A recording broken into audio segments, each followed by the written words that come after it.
Hello and welcome to another edition of the World Today on GRTS. Once again, welcome to the program, and with me in the studios to discuss about a very interesting and hot topic in the sub-region is Diajao, our former information minister. Of course, our other guest is Abokar C, who is an expert in the area of our topic of discussion tonight. And we'll be discussing Niger, the military takeover in Niger, as well as the ECOWAS proposed intervention in that West African country. But before we start the program proper, in 1974, in April, Lieutenant Colonel Seni Kuche leads a military coup ending Hameni Debri's 14-year rule. In 1996, Army officers led by Lieutenant Colonel Ibrahim Bari Mainasara staged a coup overthrowing President Hameni Usman and Prime Minister Hama Amadou. In 1999, in April of that year, President Ibrahim Bari Mainasara was himself ambushed and killed by troops of the Presidential Guard unit led by Dauda Malam Wanke. A general election was conducted in year 2000 with Muhammadu Tanja becoming president after defeating Muhammadu Yusufu.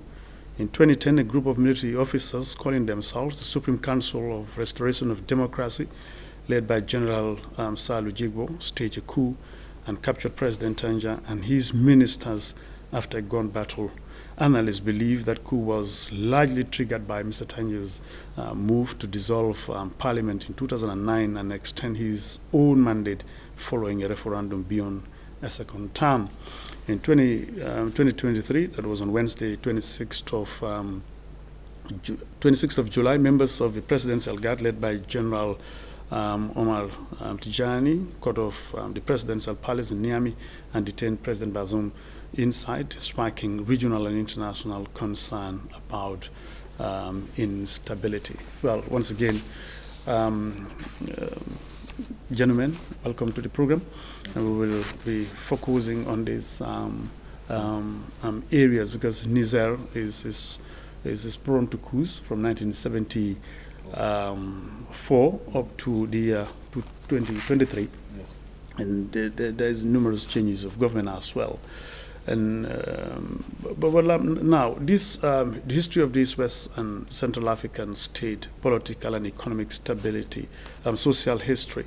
Niger history of military coups, fifth successful coup since independence in 1960. Let's talk about this. Why are coups so prevalent in this Sahelian state? One branch of the army seems to be in constant staging coup. Why is this, Esa Bokarsi? Is it because of their proximity to power? Thank you very much, Alhaji Rojalo. Welcome back from Makkah first. Oh, thank you very much. Thank you. And it's an honor for me, though, to be on the same platform with my dear brother, who's been with us since we were little up to now. A great thinker and a great writer in the name of Ali Jao. Yeah. So, well, I think when it comes to the situation in Niger, I wanted to begin with one thing, though, before coming to your question. Okay. I mean, and that is, I think the understanding of the theatricalities of war is what some of us lack in the society. Some people have started saying that the moment the declaration made by President Tinubu is undermined, that means that the credibility of ECOWAS is undermined because they have missed the date. Well, I want them to understand what war means. I mean, I don't know whether even inside the commission of ECOWAS themselves somebody is thinking like that, but President Tinubu, to be the advocate of truth and justice and strategies, I think he hasn't missed the date. Okay. You know, because the war has begun. You know, so there is no credibility to be questioned here. He has not missed the date. The war has begun because he has cut off power. Airspace is closed. The border is closed. and the preparatory part of boots on the ground is on the way. So I think if anybody says that they have missed the date, within their own commission itself, let me be their advocate here, they have not missed the date. Okay. No, no, no. The war has begun. So ECOWAS credibility is not at stake at all, because people don't understand what war is, I think, sometimes, because even the big powers, when they begin war, cut off economically, that's a war. And the sanctions they have levied on Niger, last night, before last night, human intelligence has revealed that the bag of rice is, the price is rising so fast. I mean, the trucks that were supposed to, Nigeria is feeling it too. It's not like only Niger is feeling it, but the war has begun. So ECOWAS hasn't missed the date for me. I think then I'll come to... Well, probably the reason why many are saying ECOWAS has missed the date is because they've not deployed. Probably all people are eager to see is the deployment of troops in Niger. I understand. Okay. But when it comes to war, strategies of war, like my experience and the experience of others, of course, even Mr. Jao himself, as a specialist on investigative journalism, it's like the war has begun. Because what is war for? You will feel it. There is some sanction coming. So that's why you have economic warfare. That's why you have war economy. So the Tinubu was giving them a deadline, but he did not actually say, after Sunday, you will see soldiers. He said, we are giving them the deadline to return the man to power. And then there was a list read by our brother, Dr. Toure, and he said there may be military intervention. So the war, for me, the war is on. Okay. Coming back to the question. Yes, now. Yes. The question now, like you said, coups are prone in West Africa, particularly. I think you said Niger itself. I think for the Niger case, coming back to it again. I don't belong to those people who believe that this is an ECOWAS war and that's it. It is not. This is a pole within the sphere of geostrategy arena, whether we appreciate it or not. Okay. In fact, this could be linked remotely or not remotely. It could be linked to the partition of Africa, per se. Because when you think about France, how many countries in West Africa have experience coup, which are French-speaking countries. So the internal factors are not only specific to Niger, they are not specific to Gambia, they are not specific to any country. We also have to come to a point where ECOWAS, SADC, AU will organize a meeting of our heads of state in Africa and tell former colonial powers that this is an Africa of artificial intelligence. This is an Africa of today. This is not an Africa of yesterday. We are not colonies anymore. We are not, I wouldn't even say that, because some say, because France, there are ties, you have to sign this, you have to sign that.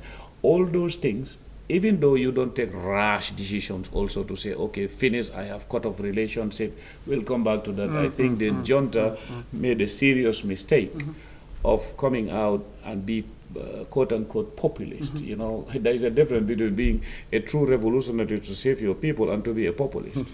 When you make such pronouncements, you know that it is not just like getting a cup of attire and drink it. No, it's not as easy as that. But we also should not shy away, should not be scared of revisiting those clauses that tie these colonies to France. And I am appealing to ECOWAS heads of state. Now the most immediate problem, because we are on the most immediate problem now. We cannot ignore that and think about the wider scope. But the moment Niger's case is solved, I think ECOWAS should convene a meeting, and there should be what they call a meeting of hard talk session.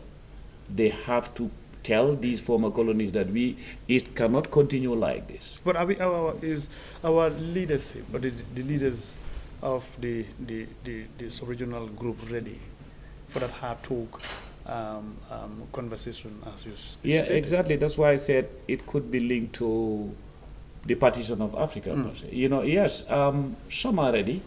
That's why I believe in us like what we are doing right now. This is the, even if you go to the West, where there is war declared, where you see they call experts on television, they call experienced people on television, because right now, beginning with our own president, President Adam Barrow, His Excellency, this is what he needs right now, because it's not about parties and things, it's not about supporting him or going against him. No, this is a Republican standing now, because one of the major decisions of any head of state, one of the peak decisions is war, or sending your troops to war, or signing a warrant for somebody to kill. I'm not being his advocate, but I am sure that right now, one of the things that disturbing President Barrow is the decision of sending somebody to Niger, and then you know they may lose their lives. But another dicey side of it also is this, because we have to go through the equation. Absolutely. When Gambia needed these countries, they came. Ghana is here, Nigeria is here, okay, Senegal is here. But this is beyond, like what they say in Wolof, delo njukal. No. This is more of us, Gambia. I don't want to say much of it. I'm sure that my brother will, when you come back to me. But both Gambia here, Gambia has a playbook. One of the best playbooks. Okay, Nigeria is the big brother, fine. But Gambia is also a moral big brother. And we have a playbook. 1981, what happened? Sadado Kairaba Jawara, people would say he is a coward, he is this, he is that. But when Kuko Isambasanya tried him, what happened? I mean, he went back to okay, drawing board. Julius Nyerere, Idi Amin Dada used to call him a woman. But what happened? When he tested him. So, you see, advising a president, it doesn't mean that when you hesitate to take action militarily, you are a coward. It's not about cowardice, it's about being mature and about being responsible. Okay, well, great. But the question where I want you to at least talk about a little bit is, I mean, one branch of the army seems to be in constant staging coup in Niger. Yeah. Is it because of the proximity to power? Yes, that's why I said this could be linked to, maybe I need to shrink it down, partisan of Africa, because the influence of the outsider. You know, there are many factors around the reason why these coups are happening in this area. You know, it's a hub of uranium and other natural resources, isn't it? Diamond and gold. Okay. Now, is it because the Nigerians don't like themselves? No, they like themselves. Why is it the hub of uranium and the second poorest country in the world? You see, this is a paradoxical way of looking at things. So these people inside there, some are influenced by outside forces, some are influenced by barren pride, it doesn't conceive anything. Some are like trying to be revolutionaries, populists here and there, you know, but the moment the colonial power also is blaming these people, but let them also look at their track record. Had they been like supportive to Niger economically, to a point where it will be more about being busy, going to school, being busy being a businessman, being busy being this. By now, Niger could have had a canal, the desert could have been, you know, green like Gaddafi did. Had they done that, I don't think this army would have been powerful enough to do. It's the only strong institution in Niamey, I think. I'm sorry to say. The army. If you strengthen the army, and then you leave them there. Paradoxically also, all these people were trained in France and the United States. Absolutely. Absolutely. So I think it's both internal and external factors. So the external factors, though, overshadow the internal factors. That's the fact. So they have to look into what, in fact, empowers these military people. Because if you take one institution in a country and give it so much power, and then it is the one that will feel that if I have the gun, I mean, I am one person that I speak on the camera that let the Nigerian coup leaders think that they are more brave than everybody in this world. They are not. You know, they made a big mistake. Nobody overthrows a democratically elected government and expect people to applaud. You see? So this is why I will repeat. But at the same time, what is inside that army? It needs to be looked into. What do they learn where they are trained? Which businessmen do they have connections with? Who do they connect with within Nigeria itself?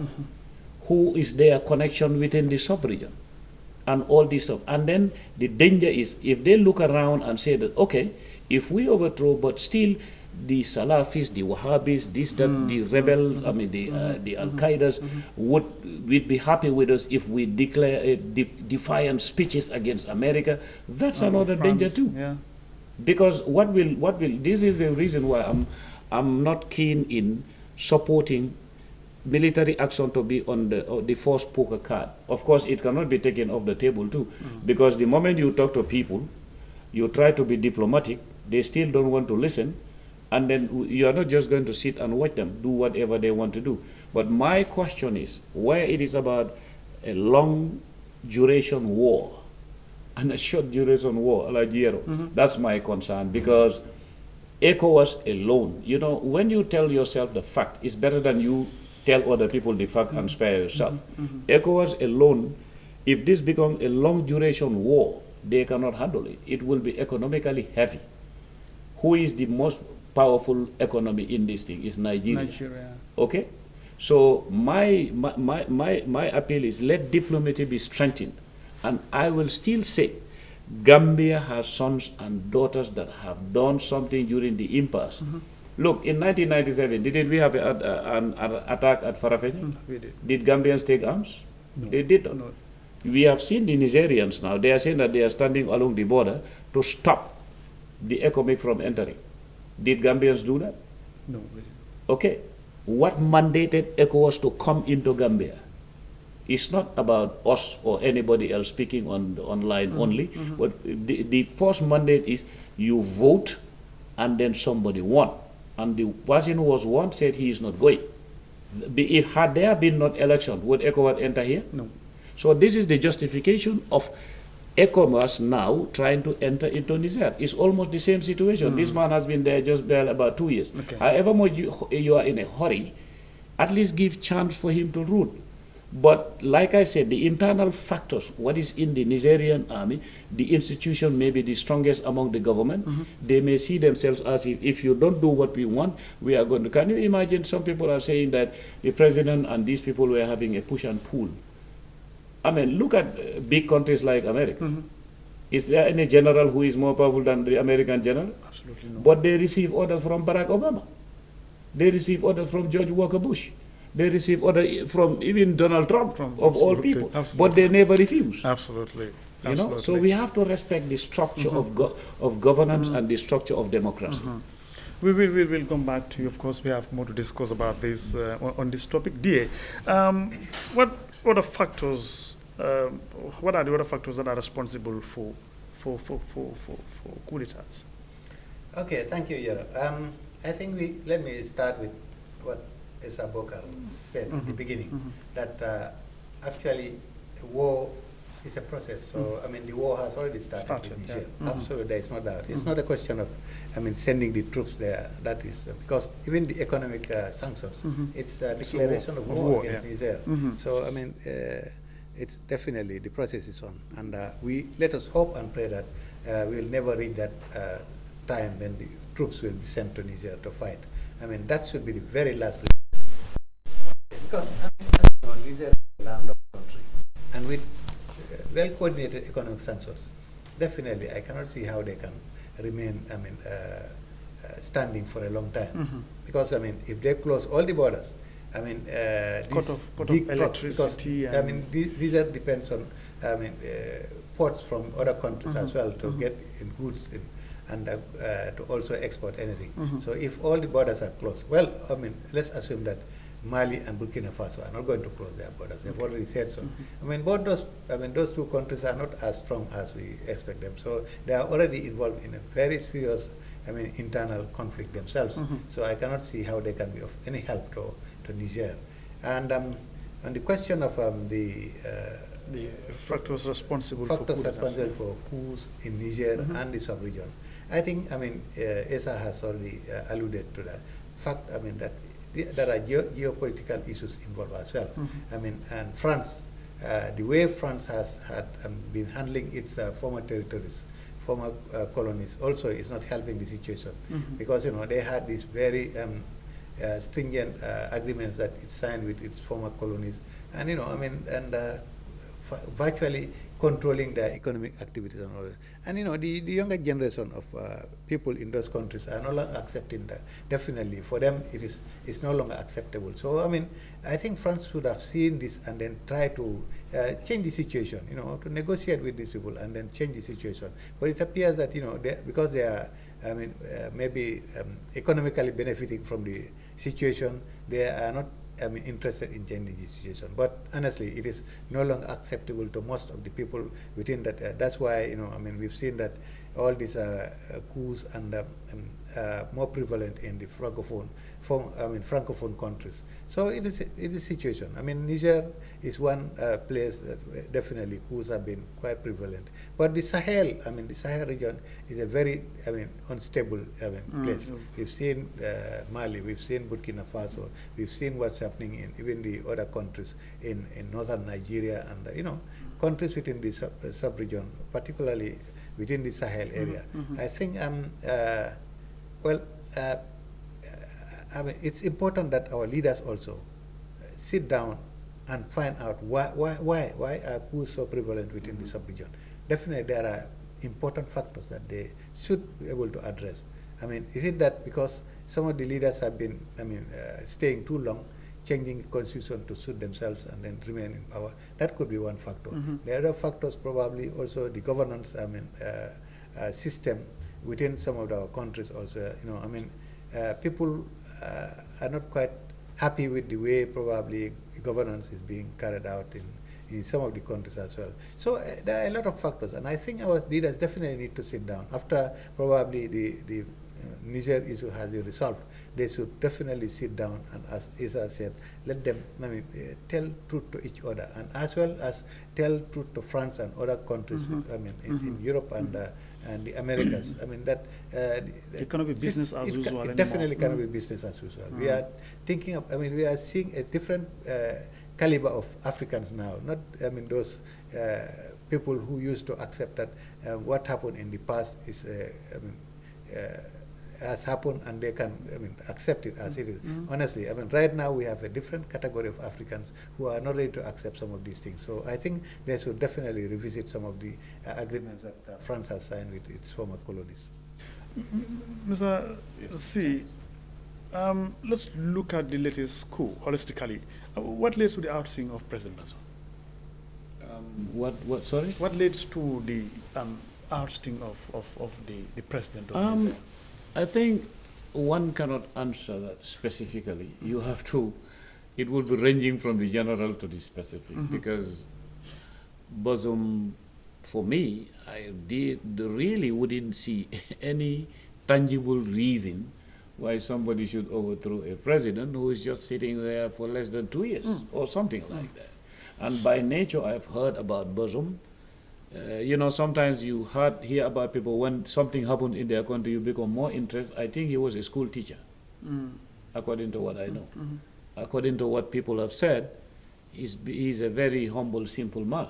He's not the confrontational type. In fact, according to what I heard or discovered from other people, he once saved the skin of the one who overthrew him.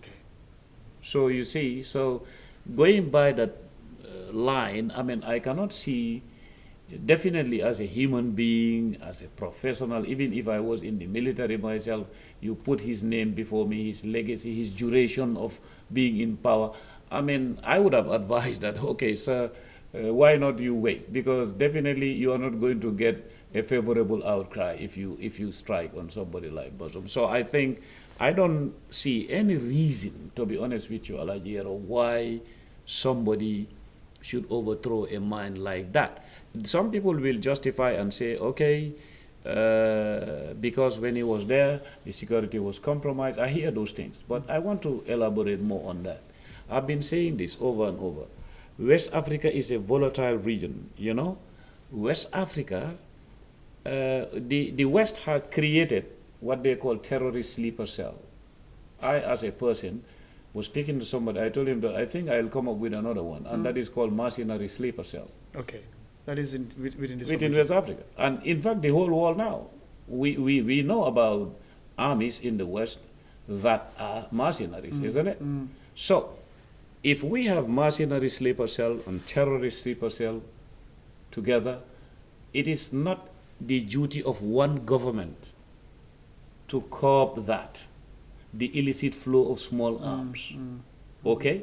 Another part of the paradigm is when the USSR broke. I know you asked me about what remove, but I'm giving you a wider scope. Not because now we are talking about Niger, but Niger is a test case. It's a case study, but this is like Honorable Jao said.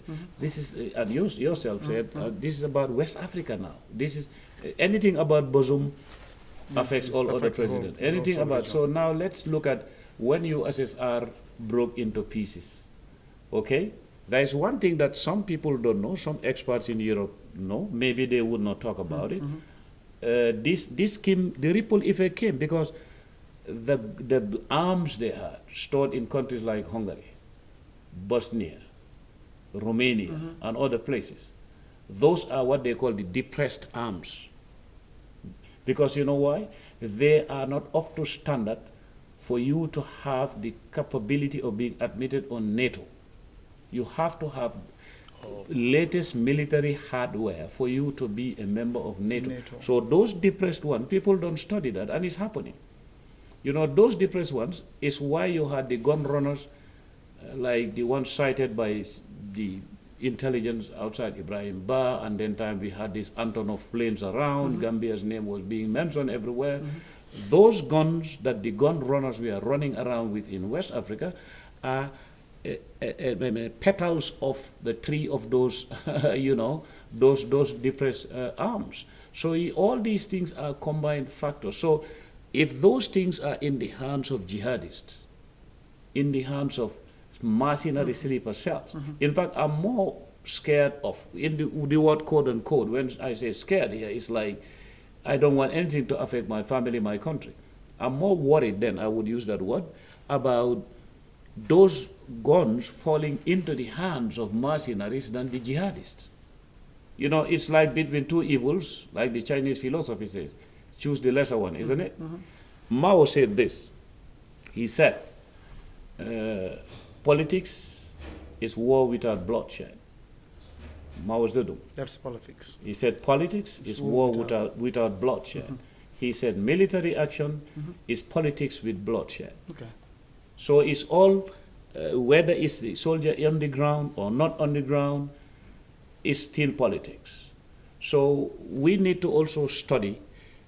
Some of our soldiers also, they need to have talks, to be briefed. I mean, you know, this cocoon of somebody saying that I am a military person, so soldiers, no, other countries don't do that. They invite someone like me, they invite someone like you, and they speak to them. You go to Fort Campbell, you go to Camp Lejeune, you go to Fort Bragg. You see, the U.S. opens the perspective of the soldiers to understand, because there are different types of wars taught in war schools. One of them is what they call the total war. You know, which doesn't spare anything. Isn't it? That's what facing Niger? Most likely. There is also what they call the civil war. That is the internal war where people are opposing each other to control power. There is another war that they call insurgencies. The insurgency is where they, you know what insurgency is. Exactly. Now, why did they single out the U.S. war as an example taught in war colleges? And it's because the Continental Army did not resort to using the cavalry anymore. They used the foot soldier. Isn't that a possibility that Niger? But look, these are people who fight on camel bags, donkeys, horses, one sachet of biscuit with one bottle of Evian. They can use it for 3-4 days. All these things also, our people need to be trained with that mindset. There are soldiers who are trained to stay for 3 days without food and water. US does it. Russia does it. You know, so when you hear a hardened fighter, this is what if you know, like they say, why do the waliyus fear Allah? Waliyu. Why do they fear Allah? Because they know Him more. So that's someone who knows what war is, what military action is. Your role is to advise your head of state for him to know this is a decision that That's why I gave example of Nyerere. I will not come around and say, oh, this president said, let's use diplomacy. No president should be advised right now, don't think of military action. No, let them think of it, let them prepare it, but let them push for exhausted military moves before anything else. Because if not, it's not going to be just business as usual. And I will come back to repeat this, Alajiro. I am not in for a long duration war. No country, even France itself, they are known for that. They don't like long duration wars. Israel doesn't like long duration wars. America doesn't like long duration wars. Even if they get support from the outsider. For France, they need to convince me. For the US, I'll be biased. They're my good people. Okay. I understand they are there for fighting terrorism. But for France, definitely they need to convince me. Convince me in the sense that there are many things that they could have helped their former colonies, not Niger for now, achieve and be out of abject poverty and need. Okay, interesting. We're almost running out of time. DA, now let's look at the response of the regional leaders led by Nigeria. What's your take on that response that is ECOWAS? Well, I know the response of the regional leaders definitely has a lot of factors as well. One of the factors is self-preservation here, because they are thinking that, we've seen the coups happening in Mali, Guinea, and Burkina Faso, now Niger. So who is next? So, in order to avoid that, definitely they have to do something. They have to be seen to be doing something about it to try and discourage this kind of coups, because that is why I say it's self-preservation. Here they are thinking more about preserving their governments than even helping the people of Niger or the sub-region. That is one aspect of it. And the other aspect also probably is that, as we have all the time emphasized, this is a more than West Africa. This is a geopolitical issue. We know that the West, France, the US, and the other Western countries are thinking about Russia as well. We know about the Wagner Group. They have already gotten into Mali. They're in Burkina Faso. They're in the Central African Republic. So Niger could be next. And the US and its allies, Western allies, definitely wouldn't like to see Russia have a foothold in the sub-region. They are already here. So that is so those are all factors that the sub-regional leaders are also considering. Probably they want to avert such a situation where the Wagner people could come and then get control of Niger, just like they have virtually taken control of Mali as well. So these are all situations that I'm sure are in the minds of the sub-regional leaders, and they definitely need to do something as fast as possible so that all these possibilities can be averted. Great. Let's widen the discussion a little bit, as advocacy, and bring issues why Niger and not Guinea, Mali, and Burkina Faso. You mean like the intervention? Intervention. Yes. Oh, okay. Well, no, I'm sure that today you will say I'm being so nationalistic. I love my game, which is Gambia. I'm going to sell Gambia again. Okay. Because it's part of this question. Gambia is that country that has a better package to show. If we organize ourselves within, we can also show that it can stop by the playbook we are going to introduce. I just wanted to say that. Because look, ECOWAS, they intervened in ECOMOG. Who organized it? Was it not the former president of the Republic of Gambia? He was not the head of the Nigerian government. He was a small Gambia. But he organized something at Kairaba Hotel that made Nigeria enter Liberia. But when ECOMOG entered Liberia, did they face resistance? Of course. No. There was fighting. Stiff resistance. Did they face resistance in Sierra Leone? Of course. Oh, yeah. In fact, didn't they face, it's not ECOWAS per se. In the first go, you had the contingent of Gambia, Friends of Guinea-Bissau. I was at the UN Security Council by then under Babacar Blaise Diagne. I'm bringing this to justify why I'm saying that Gambia has a playbook, a card to show. That ambassador was the president of the UN Security Council on that month. He organized what brought peace between Eritrea and Ethiopia, a Gambian. Gambians went to bring peace in between Iran and Iraq. The person who led that, who was the envoy, who was the brain behind it, Sadada was the president, is Dr. Umar Jah. He's alive, he's here.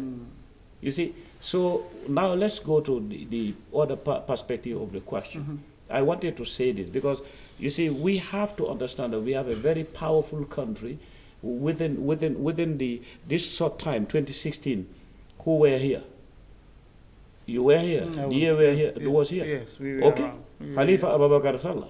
Always, you know, and the sitting president also should be given a medal for that because he was not making fiery speeches everywhere, asking people, come take your arms. Adam Barrow also is part of all the political party leaders. So that's why I keep saying Gambia can go to ECOWAS and be the leader of that negotiation diplomatically. We have the power to do it. We need to believe in that, and that's a fact. Now, when it comes to why Mali, why not Niger? Yeah, not, why not did Guinea, they? Mali and Burkina Faso? Why didn't they intervene? That is why I said it's linked to the parties. That's why DA was saying. That's what you were alluding to. Yeah, but because here, the reason why I asked this question, ECOWAS has already set up a precedent by allowing these other three countries to enjoy, I mean, for the military junta to enjoy power, but then they're refusing Niger. But Aladiero, I don't think they allowed it.